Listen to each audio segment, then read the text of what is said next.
Tiranossauro Rex.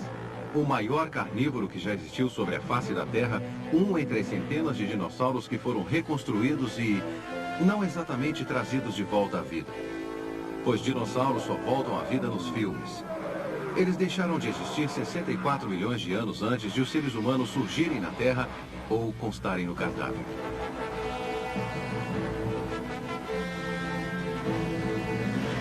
Na verdade, é a imaginação humana que se alimenta de dinossauros.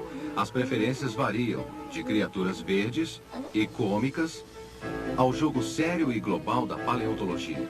Desde que os primeiros fósseis de dinossauros foram identificados há mais de 200 anos, é a ciência que vem abastecendo a ficção científica. São as descobertas da paleontologia, o estudo dos fósseis e das antigas formas de vida que dão vida aos dinossauros e os fazem povoar as paisagens da nossa imaginação.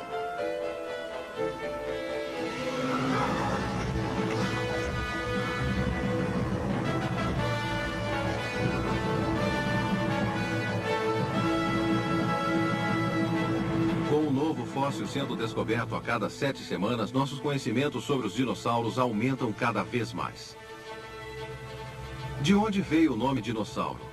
Sir Richard Owen entrou para a história quando declarou que os fósseis dos animais gigantes que começaram a ser descobertos na Inglaterra no início do século XIX deveriam ser chamados de dinossauria, que significa lagartos terríveis. Por que lagartos? Sabemos que os dinossauros eram semelhantes aos répteis porque os fósseis revelavam que eles tinham pele escamosa e punham ovos. É a forma do corpo dos dinossauros que os diferencia dos répteis. Em 250 milhões de anos, a forma dos répteis incorporou as pernas curtas e escarrapachadas do lagarto e as pernas curtas e curvas dos crocodilos ancestrais. Os dinossauros evoluíram graças a uma significativa mudança na forma de suas pernas. As pernas dos dinossauros eram mais compridas e ficavam posicionadas sobre o corpo. Essa mudança aconteceu em modelos de 4 e de 2 patas. Além de poderem se erguer do chão, os dinossauros também podiam correr mais depressa que qualquer outro animal. A habilidade para perseguir uma presa ou fugir de um predador foi um fator decisivo para a sobrevivência dos dinossauros. O tiranossauro sobrevivia comendo seu próprio peso em carne todas as semanas, ou seja, 7 toneladas de carne, o equivalente a 12 vacas. O primeiro tiranossauro encontrado não recebeu logo de início o nome Tyrannosaurus Rex.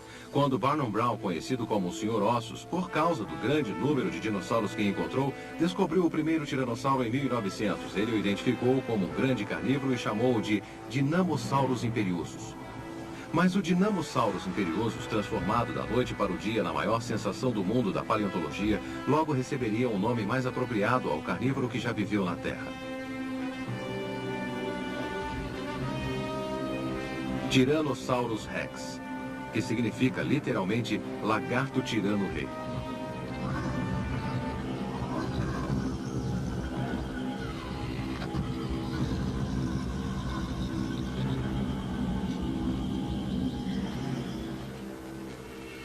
As pessoas vêm encontrando ossos de dinossauros no mundo inteiro há mais de 2000 anos. Pessoas como os chineses, que costumavam chamá-los de dragões.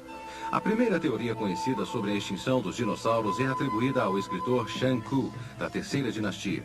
Ele explicava o mistério dos ossos de dinossauros do seguinte modo: o dragão subiu uma montanha e foi até o portão do céu. Como o portão estava fechado, o dragão caiu de volta na terra e morreu neste local. Mais tarde, os ossos se afundaram no solo.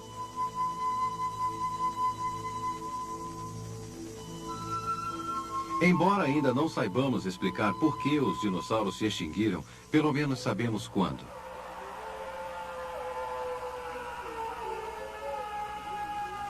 As evidências mostram que há 225 milhões de anos, quando os primeiros dinossauros surgiram, a Terra era um lugar bem diferente do que é hoje. Todos os continentes estavam reunidos num único bloco, formando um supercontinente chamado Pangeia. Durante os 160 milhões de anos seguintes, os dinossauros dominaram a Terra. Para se ter uma ideia desta imensa escala de tempo, basta imaginar um livro com 225 páginas, cada página correspondendo a 1 milhão de anos. Os dinossauros seriam os personagens principais do livro durante as primeiras 160 páginas. Os mamíferos estariam incluídos no último terço do livro. Os seres humanos apareceriam apenas no início da última página, 1 milhão de anos atrás. E só no final da página os seres humanos ficariam sabendo da existência dos dinossauros.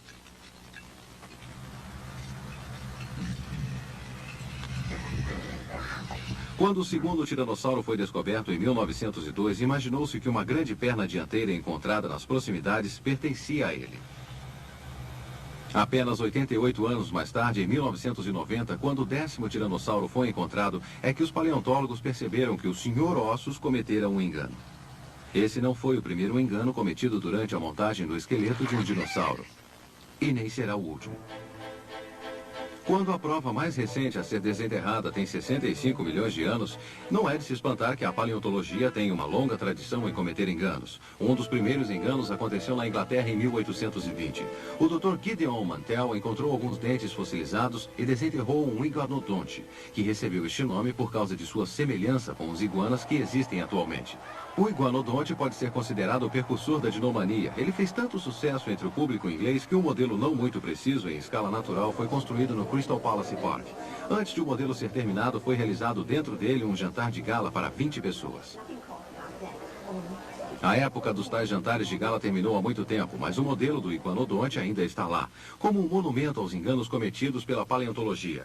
O que Mantell acreditava ser um chifre do nariz era, na verdade, uma garra do polegar da pata do iguanodonte. O que até hoje continua sendo um mistério é a localização exata de outros modelos em tamanho natural, quebrados e enterrados no Central Park de Nova York à espera de algum paleontólogo urbano. Mas o iguanodonte de Mantell é apenas um exemplo entre mais de 1000 dinossauros espalhados por todos os continentes, uma minúscula fração dos bilhões de dinossauros que devem ter vivido durante 160 milhões de anos, conhecidos como Era Mesozoica. Como era o mundo naquele tempo? No começo da Era Mesozoica, no período Triássico, quando os primeiros dinossauros surgiram, a paisagem era dominada por plantas baixas, arbustivas, parecidas com samambaias.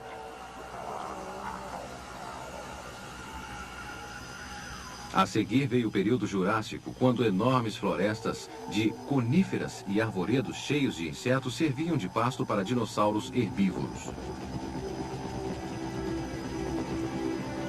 Depois veio o período Cretáceo, quando a parte ocidental da América do Norte foi coberta por rios, deltas e pântanos extensos. Nessa época, grandes rebanhos de dinossauros herbívoros eram caçados por um número menor de carnívoros. Plantas floríferas haviam acabado de surgir.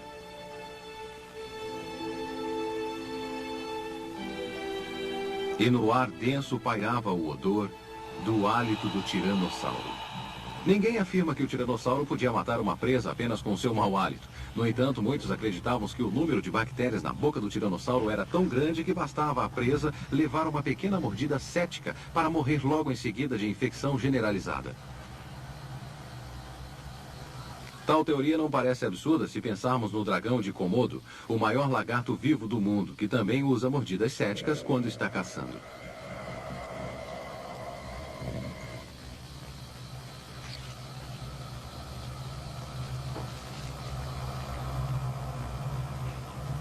Em 1907, Barnum Brown localizou o terceiro tiranossauro. Com dentes de 16 centímetros e crânio de 1,5 metro de comprimento, esse foi o tiranossauro mais completo encontrado até hoje e o maior de todos também durante os 60 anos seguintes à sua descoberta. Mesmo com o auxílio da dinamite, foram necessários 3 verões para desenterrá-lo.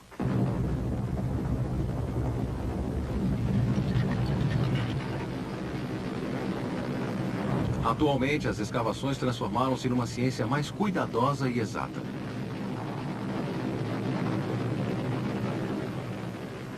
Mas revestimentos de gesso ainda são usados para proteger os fósseis durante o transporte. O uso de equipamentos pesados mais modernos agilizaram as escavações e a transferência dos fósseis para os laboratórios. Uma bela ajuda quando um bloco de pedra contendo uma cauda de hadrossauro perfeitamente preservada pode ter até 2 metros de comprimento. Ironicamente, muitos dos equipamentos pesados utilizados hoje poderiam ser considerados descendentes das primeiras máquinas pesadas que existiram, os dinossauros.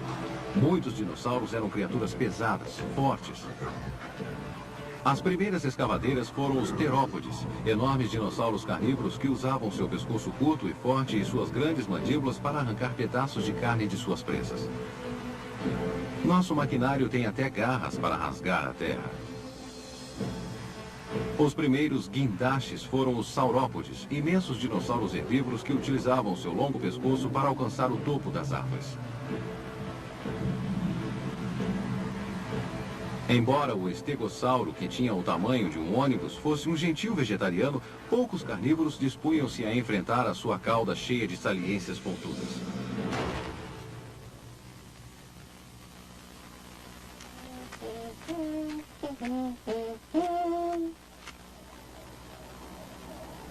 Além de servirem como arma de autodefesa, as caudas tinham outra finalidade. Dinossauros de pescoço comprido eram contrabalanceados com as pontes suspensas atuais. Eles tinham longas caudas que serviam de contrapeso aos pescoços compridos. O pescoço do dinossauro mais longo encontrado até hoje mede 11 metros.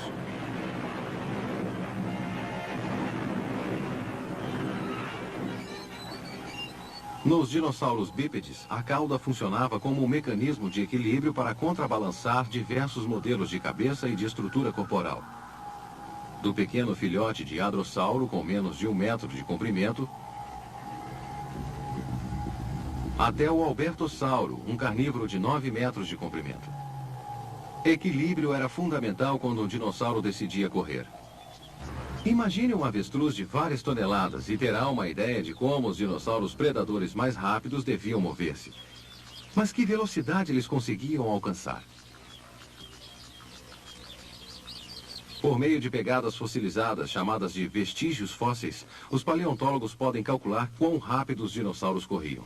A velocidade máxima alcançada pelo tiranossauro, porém, continua sendo assunto de discussão, variando de lentos 24 km por hora a rápidos 64 km por hora. A única certeza é que um homem precisaria de muita sorte para conseguir alcançar a linha de chegada antes de ser devorado por um tiranossauro. Para a sorte dos seres humanos, a única mordida de dinossauro com a qual precisamos lidar é a sua overbite dental. A maior já registrada até hoje é a do Tyrannosaurus Rex, número 4, que foi encontrada em 1966. O estudo da dentição ou da forma, tamanho e desgaste dos dentes nos ajuda a saber quais eram os hábitos alimentares dos dinossauros, que deixaram para nós excelentes registros dentários. A maioria dos dinossauros herbívoros, como este Triceratopo, tinha dentes molares para mastigar os vegetais antes de engoli-los. O dinossauro que tinha o maior número de dentes era o Edmontossauro, também conhecido como o pesadelo da fadinha dos dentes. Ele possuía mais de 1000 dentes que funcionavam como afiados raladores de vegetais.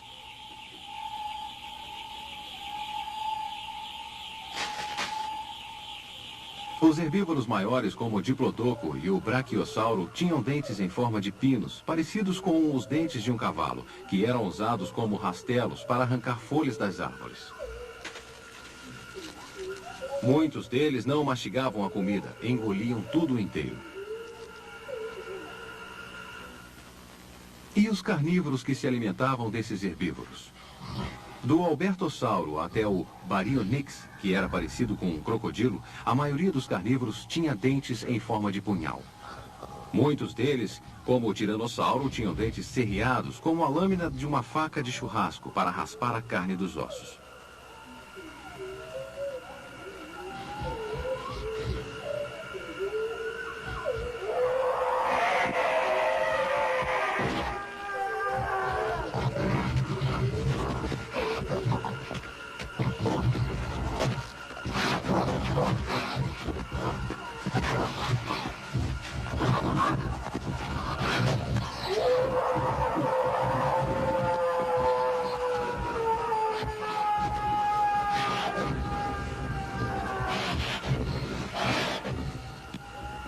Mas a voz do tiranossauro devia ser pior que a sua mordida.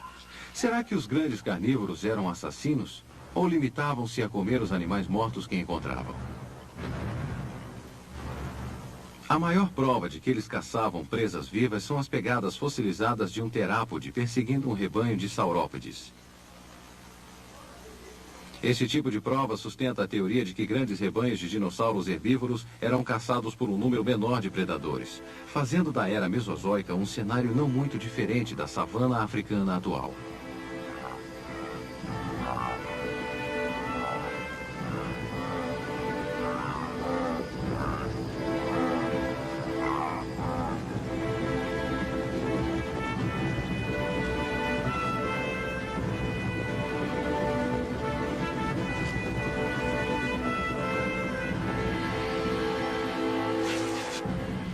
Com garras semelhantes a foices nas patas traseiras, o Deinonychus, ou garra terrível, era um dinossauro equivalente a um lobo ou a um cachorro selvagem, animais que caçam em bandos. Sabemos que o Deinonychus, que pesava 70 quilos, caçava presas vivas graças a uma descoberta feita no estado de Montana, nos Estados Unidos.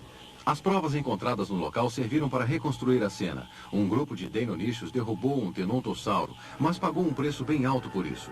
Antes de sucumbir, o Tenontossauro matou 4 de seus atacantes.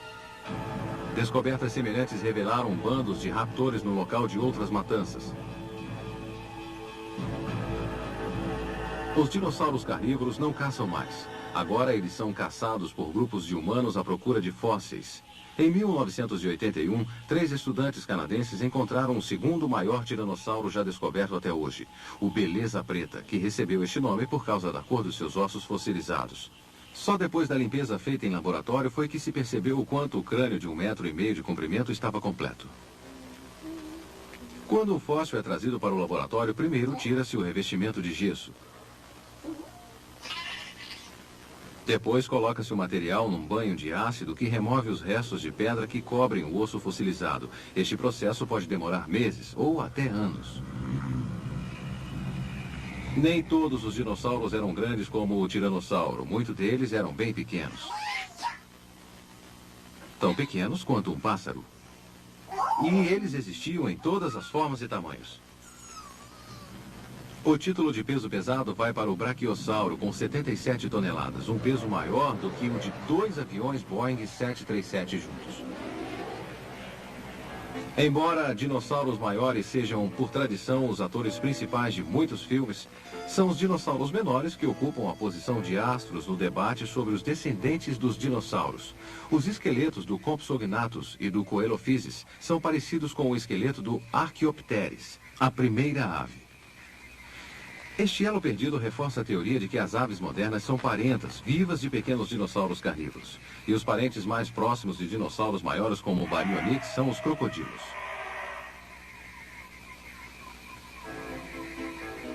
O nono tiranossauro foi encontrado em 1987 e forneceu a primeira vértebra da ponta da cauda de que se tem notícia.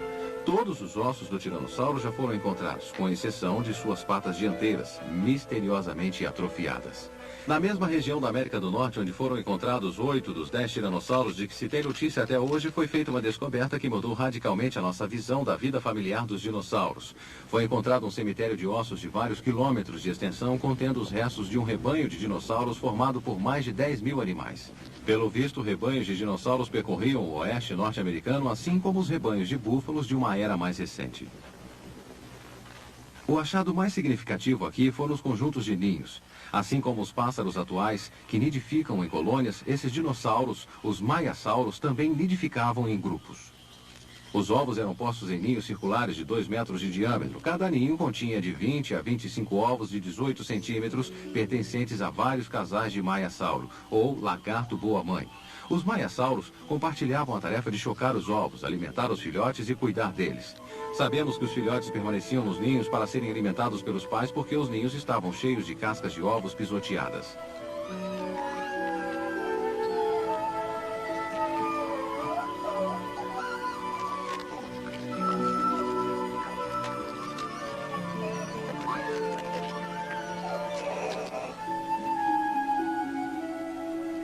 Às vezes, os ovos dos dinossauros serviam de alimento para outros dinossauros. Oviraptores, ou ladrões de ovos, eram dinossauros semelhantes a aves que gostavam de comer ovos crus.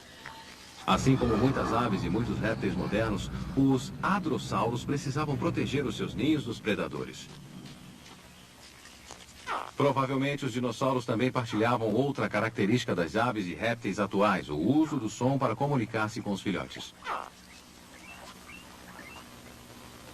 Alguns dinossauros tinham vozes mais potentes que outros. O Edmontossauro, que tinha um saco nasal inflável que amplificava o seu chamado, como acontece com vários animais de hoje.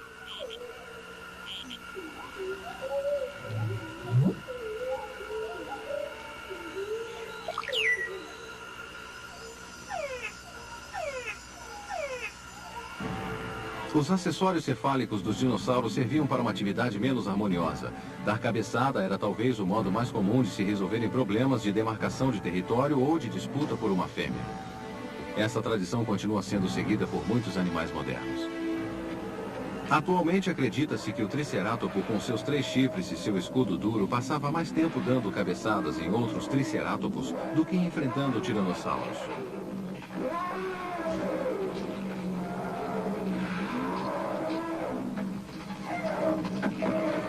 O 10º tiranossauro foi desenterrado em 1990 por John Horner. Este fóssil 90% completo foi o primeiro a produzir um membro anterior completo. A noção de que o tiranossauro tinha 3 dedos, aceita desde 1902, era falsa. Ele tinha apenas 2 dedos. Mas no jogo da paleontologia, mistérios ainda maiores continuam sem resposta, dando origem às mais diversas teorias. Os dinossauros tinham sangue frio como os répteis ou sangue quente como as aves? Este é o tipo de questão que os paleontólogos adoram discutir durante horas. Aqueles que afirmam que os dinossauros tinham sangue quente lembram que muitos fósseis foram encontrados no norte do Canadá e na região antártica. Eles alegam que os dinossauros tinham sangue quente porque os animais de sangue frio, à mercê das temperaturas externas, não poderiam ter vivido em lugares tão frios.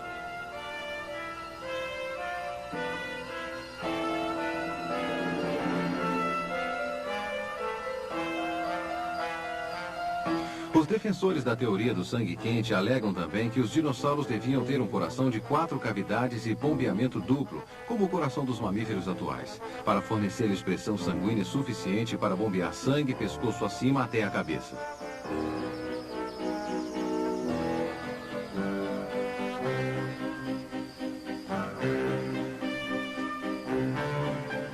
O coração de um animal de sangue frio não seria capaz de bombear sangue em quantidade suficiente para o cérebro dos dinossauros, fazendo com que eles sofressem desmaios constantes. Mas a prova mais forte de que os dinossauros tinham sangue quente são os seus ossos, cheios de buracos que indicam a presença de uma rede de vasos sanguíneos tão complexa quanto a dos mamíferos modernos. Os estudiosos que afirmam que os dinossauros tinham sangue frio garantem que essa prova é inconsistente. Eles argumentam que os dinossauros que viviam no norte gelado migravam para o sul durante o inverno. Eles argumentam também que os crocodilos têm coração de 4 cavidades e mesmo assim são animais de sangue frio. Além disso, eles sugerem que os dinossauros eram capazes de armazenar uma grande quantidade de calor em seus corpos imensos. Sangue frio? Sangue quente? Levando-se em conta a falta de provas, talvez a resposta verdadeira nunca seja encontrada.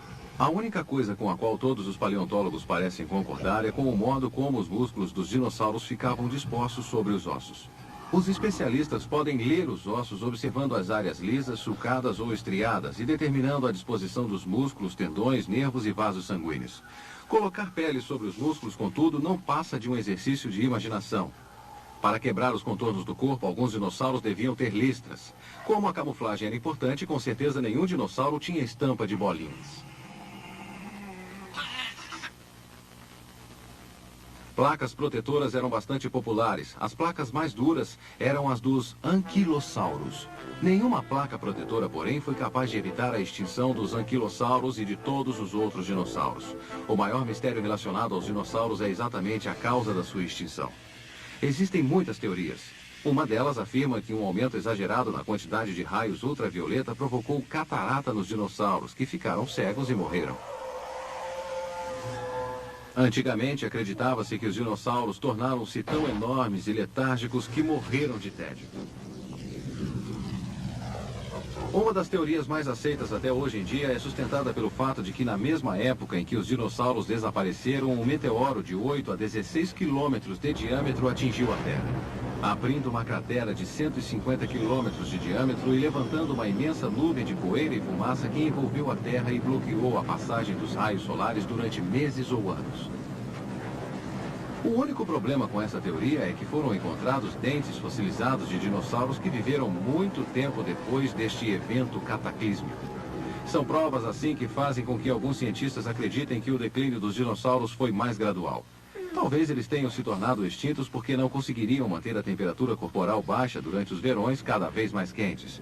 Talvez o recuo dos mares tenha transformado os habitats dos dinossauros em desertos. Ou talvez tenha acontecido o contrário, que os mares possam ter inundado as terras baixas onde a maioria dos dinossauros vivia.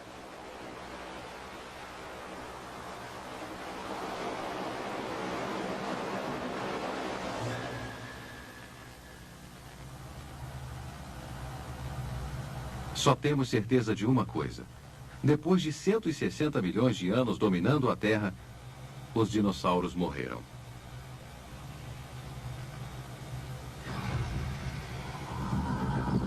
Mas a vida na Terra continuou a evoluir até que os seres humanos surgiram para estudar os restos fossilizados e perder-se em sua fantástica realidade. Algumas pessoas diriam que os dinossauros voltaram à vida no mundo todo. Existem mais deles no presente do que no passado.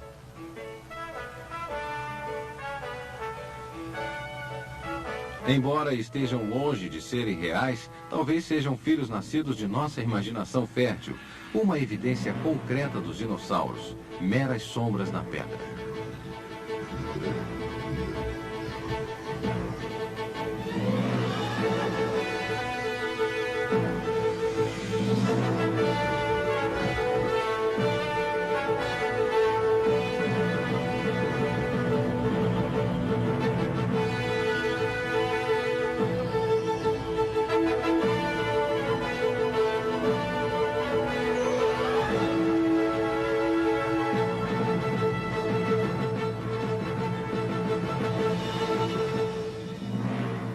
Com certeza existem muitos outros dinossauros à espera de serem descobertos.